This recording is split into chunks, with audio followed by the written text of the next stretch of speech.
everyone. Welcome to another episode of Trident Talks. I'm Phoebe, a senior consultant here at Trident, and today I'm joined by Nicole Hoffman, friendly neighborhood intelligence analyst and children's author. Thank you so much, Nicole, for being part of our Women in Cybersecurity campaign that we're running throughout March as an extension of International Women's Day, using it to champion women in cybersecurity specifically. I appreciate you making the time to speak to me. I know it's early in the US over there. Thanks for coming on. Well, thanks so much for having me. I'm honored to be part of the Women in Cybersecurity campaign. It's, I think more companies need to spotlight women more than just in Women's History Month, but it's always a great time to, break the bias and see things from women's perspectives. Yes, absolutely. And just to get us started off, would you just give everyone a bit of an introduction to yourself and your current line of work within cybersecurity? Sure. So I am an intelligence analyst, and I work at a private digital risk protection services firm. So we do anywhere from just typical cyber threat intelligence, researching ransomware actors, nation state APTs, general organized crime, and things like that. But we also do a lot of brand protection and disinformation and misinformation monitoring, just a lot of deep and dark web exposures. So every day is different. And that's one of the things I really enjoy. I am on the vendor side, which means I have a list of clients versus being like internal into an organization, only being concerned with your own security. I kind of get to study like all different industries, which is always fun for me. Absolutely. It's such an interesting industry. As you say, no day is the same. No 2 days are the same. That's something I guess you probably found once you got your career started in the industry and, spent time on different projects. But what was it earlier on in your life that really started your interest in cyber? Lots of, I guess, kids might receive IT at school, but cybersecurity is very specific, and I think not something necessarily that people are aware of until later in life. So what was it that sort of started your interest in either information technology or cyber? And then how did that become your career path? Yeah, definitely. It wasn't initially my career path, but there was always hints through when I was growing up. We had a computer when I was growing up. I had the old dial-up AOL. Oh yeah, I remember those. In school we had like technology classes that were more focused on like typing, but we also did other things like just basic usages of computer, and they were always so easy for me. I was typically always helping the teacher teach the class. Oh, nice. Because it just came naturally to me. And then when I got out of school, I was actually, I wanted to go into journalism. And then I realized that was very hard to do. So because of how, just to get into the industry, I just thought was really challenging. So I decided to go the medical route, and I was going to become a nurse. Wow. I became a medical assistant and then a phlebotomist, which is the person that can like draw blood. And then, and while I was in school for those programs, I was like the unofficial help desk for everyone. Like anytime someone had something wrong with their computer, I was the one helping them. But then I ended up moving somewhere. My husband was in the military, and the place that we were living was not super safe. And I was at the point in my degree where I had to go in person. And I just didn't feel safe. And so I didn't want to just stop my education. And so I just said, what can I study from my house remotely? And I just picked IT. So my degree is actually in information technology. It's pretty generalized, but I do have a minor in cybersecurity because I just thought cybersecurity was interesting. But when I first started, I didn't even know about threat intelligence. I kind of just assumed engineering is like the only way Like I didn't know there was other like niche areas. And it wasn't until I was a cybersecurity intern. I was still getting my degree, and I watched AttackCon, the MITRE AttackCon, and I saw, I mean, just awesome talks. But I saw like Cyber War Dog, Roberto Rodriguez. He did a great talk, and then the main talk that kind of changed things for me was Carl Schurman. Sorry, Carl, if I messed up your last name. But he works at CrowdStrike, and he did a talk, and he talked about what CrowdStrike is and that they're a threat intelligence firm. And then I was just like, what is this? And I was like, I need to learn more. And that kind of started it out for me. I started researching what threat intelligence is, and I was like, yes, this is for me. It was love at first sight. Absolutely. We find that while it is definitely growing within the industry, threat intelligence is still quite a small sector of it and still quite niche. We actually do specialize in threat intelligence, but as you say, like, it doesn't come straight to people's minds when, you know, you think of cybersecurity. Everyone thinks coding, you know, engineering, extremely technical, firewalls. And if that's not your thing, then that can put people off a lot. And threat intelligence is not as prevalent, I would say. When you were at school, and you say you're sort of your skills were very strong in computing and maybe more of like a, I guess, analytical sided brain. Did you have extra resources available to you, like out of school, or extra encouragement, or did you find that those were available? No, not at all. No. There was a lot of like when I was little too, like most of the stuff that was geared toward technology was more like coding or like robotics type, which does sometimes involve coding. And for me, like programming, I take my hat off to the people that can do it, but it's just like, is over my head, and I just couldn't do it. So I never thought, when I was younger, I was like, I'm not interested in a career in technology because I'm not really interested in coding. And I kind of just assumed when I was a little girl, that was all that there was. Yeah, absolutely. That is, a significant, I think, awareness problem that it does. Cybersecurity is just sort of boiled down to, as you say, coding, robotics, engineering, that extreme technical side of things. And it's a whole industry that has obviously a whole lot of different skill sets. Soft skills are, very much needed as well. But it's incredible as well that you had such a career shift from medicine to information technology. That must have been quite a hard decision to make. But do you feel like now you've found your niche? Is this sort of your calling? Yes, I think my initial plan was to become a nurse practitioner. So to like become a registered nurse and then a nurse practitioner, or possibly a physician's assistant.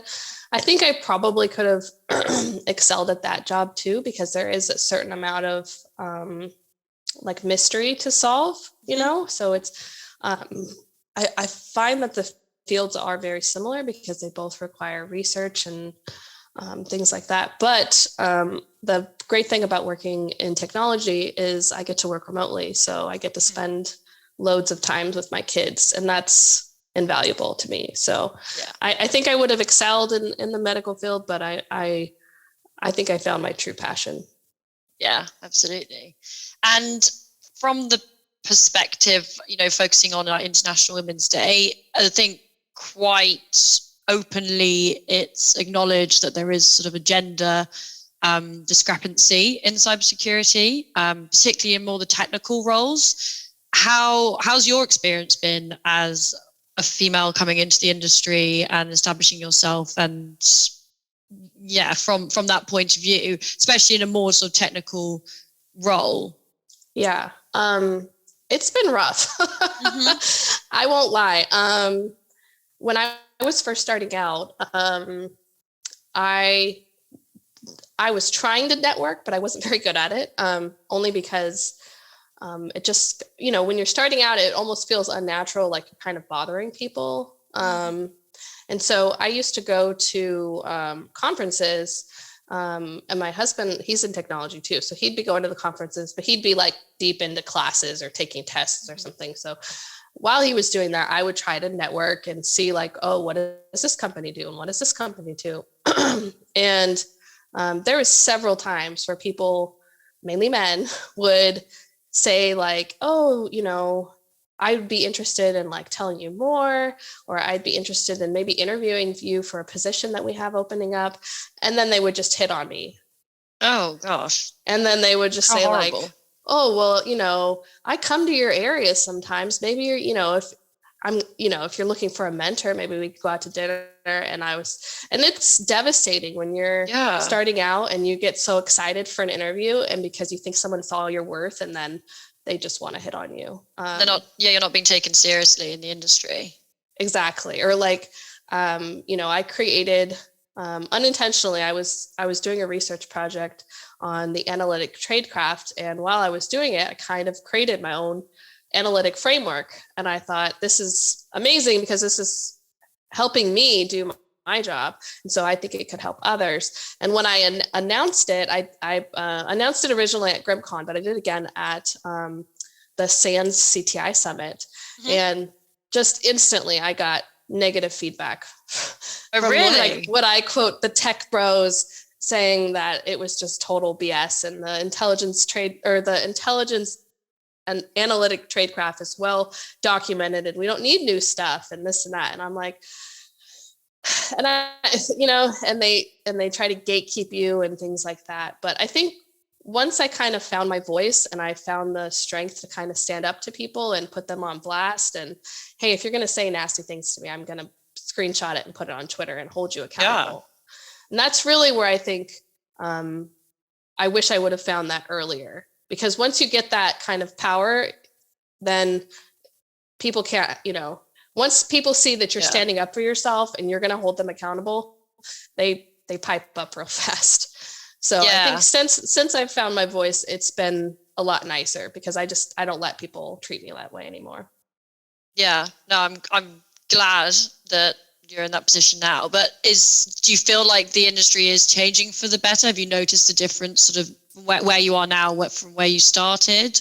Or is it more that you've had to adapt and the industry is actually quite very much the same? I feel like it's very the same. Very much the same. I feel like there's a lot more advocates, and there's a lot more, like if I were to speak up on Twitter and say, hey, I'm, you know, being harassed, I feel like there is so many people that will be on my side. But I think the issue is, for when I was starting out and for when people are starting out now, they may not know about those resources. They may not know that, hey, there's tons of people on your side. Yeah. So I think that's the kind of the real issue. But I just think, because the field is so huge and there's constantly new people coming into the field, it might just be something that we have to deal with for a little while longer, until we can find some kind of, you know, solution. Yeah, and I was about to ask, is there any specific, I mean, probably the $1 million question, isn't it? Anything that you can sort of see as an immediate fix, or is it just sort of the mindset and having to slowly chip away at that? I think it's definitely a mindset, but also something that, kind of like in the medical field, like if my doctor's male and he has to do an examination, there's usually always a female nurse in the room. So maybe, you know, if a guy is interviewing a young woman, maybe having a female interviewer in the room to kind of be like, you know, maybe we should do group interviews. That's one solution that I could think of to not make women feel uncomfortable and not make it to a point where it's his word versus her word over something that happened in an interview. Okay. Interesting. That's such a simple solution, but if you say that can make a whole world of difference, that's something that, you know, definitely should sort of be considered and implemented. Is this something as well that other females in the industry that you've worked alongside? Is it a very sort of shared experience that they've had as well? Yes. At least people that I've talked to.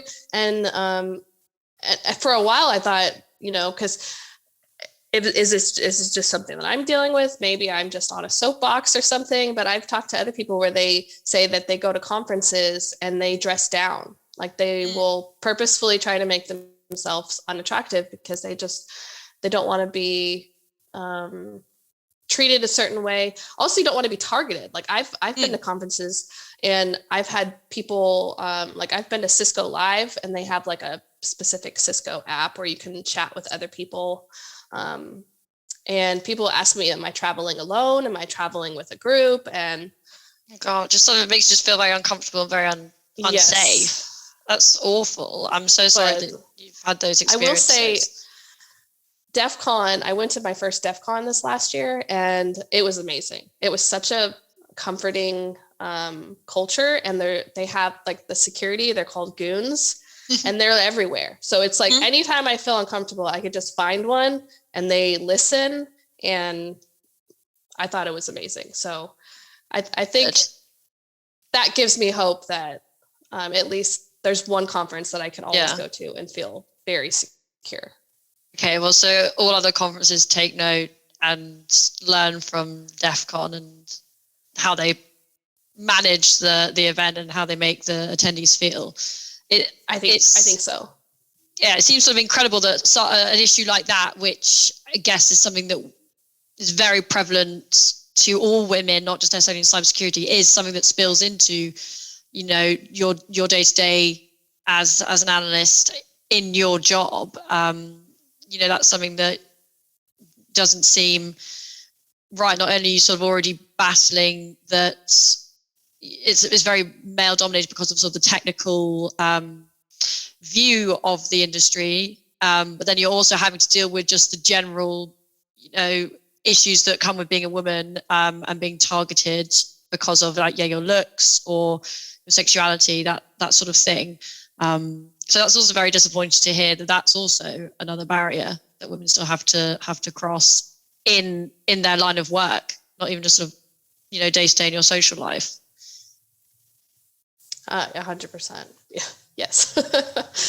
Well, moving on to slightly more positive subject matter. As I mentioned at the beginning, you've recently published your first children's book, which is called The Mighty Threat Intelligence Warrior. I have my copy here and I have given it a read, and it is wonderful in terms of not only, I guess, championing threat intelligence. As I said, it's a very sort of a quieter fraction of cybersecurity, but also for introducing it to children in a very digestible way. So I noted that on one of the pages, it highlights that the story is from the perspective of your son. So do tell us more about like the inspiration behind the story, the book, the aim of writing it and publishing it.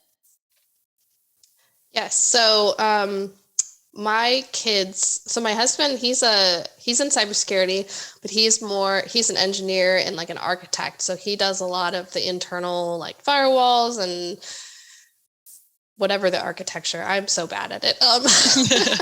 But my husband will talk about his job, and then like, and I'll tell my kids about like the things that I do, and they just love hearing my stories. So I always win. But it is fun. My son will ask me like, who I investigated today. And when we go to like one time we went to the doctor and he asked the doctor, have you ever been hacked? Wow. You should probably change your password. Well, that's fantastic. Yes. So aware of that. So he loves learning about it. I'd be like, he still has a kid mind, so it's not anywhere near like reality. Like he thinks people are constantly hacking cryptocurrency. So but I was reading a book one day my son brought home from a book fair, and it was called The Legend of Rock, Paper, Scissors. Mm-hmm. And it was just adorable book about like the history of rock, paper, scissors. And there's like a little rock person, a little scissors. And I was reading it and I'm like, man, this would be amazing if we had something like this for threat intelligence. And then I just went into like hyper focus mode and I just wrote it all out. And I talked to my kids about it and they were like, oh yeah, this is amazing. And they gave me like silly ideas. And then it kind of just went from there. So it was really more of an inspiration of my kids love talking about this. And but then as I started doing research to try to get a publisher, it was an uphill battle. And I realized there's this just huge gap in the industry. Like there's a lot of, like we said earlier, you know, girls who code and, you know, coding for kids and kids who code, but there's not a lot of other niche areas and showing kids all the different areas. And so that's when I decided I wanted to get this book out to the public as soon as possible. So I actually formed my own publishing company. Oh, wow. And self-published the book. And I got an amazing illustrator. She's amazing. She just brought it to life. I had a good idea of what I wanted, but she just hit it out of the park. And then once I published it and people started telling me their stories and they started showing pictures of their, you know, kids reading it, specifically like their little girls reading it. And I was very emotional. And even people that were not in threat intelligence, people were just in cybersecurity. They're like, I've been struggling to tell my kids what I do for years. And this may not be exactly, you know, because it's like you said, it isn't a very whimsical, like, digestible way. It's not just like throwing VPNs and yeah. So it kind of relates to more than just threat intelligence. It also can relate to like digital forensics or cybersecurity in general. And so that was really nice. I wasn't expecting that, but it is a nice outcome. And really my push now is just making sure that not only do women have a voice in the technology portion of STEM education, but also that we're showing kids that there's more than just coding. Not that there's anything wrong with coding, but like there's so many fields within technology that they could get into that's not just coding and maybe not just threat intelligence. Yeah, no, absolutely. And as you say, it doesn't go into sort of really technical aspects. It just gives a very good overview of the idea of a sort of cyber breach, cyber attack in this wonderful way, you know, where it's put in the perspective of like a village being attacked by a dragon and then sort of rebuilding the fences or walls, strengthening those fortifications. So it's just a fantastic introduction into cybersecurity and threat intelligence. Have you found that, I don't know, like your son's friends, have they been asking more about sort of what you do now, or have their parents said, you know, oh, they've kind of taken a more of an interest in, you know, IT or since you've published this book and they've had a read? So my kids were instantly excited because they are in the book. Yeah. So instantly they think they're famous, and which I'm just letting them think. But I donated a book to their school library so that other kids can check it out and things like that. And the librarian was just overjoyed by the book, and she's actually been reading it to the classes. And she hasn't quite let people check it out because she's been reading it to all the classes, and my son is very excited. He's going to have it read to him tomorrow. And then I've been invited to do a career day with the book so I can talk to the kids about what I do. So I haven't really seen anything from their friends yet, but I know the kids are definitely talking about it. And they've already started planning the second book. Yeah, I was about to ask, what are the future plans? Is there going to be a series? Are you going to like maybe look at different other segments of cybersecurity, and was going to stick along the threat intelligence route? So this particular, the Mighty Threat Intelligence Warrior, will be its own series.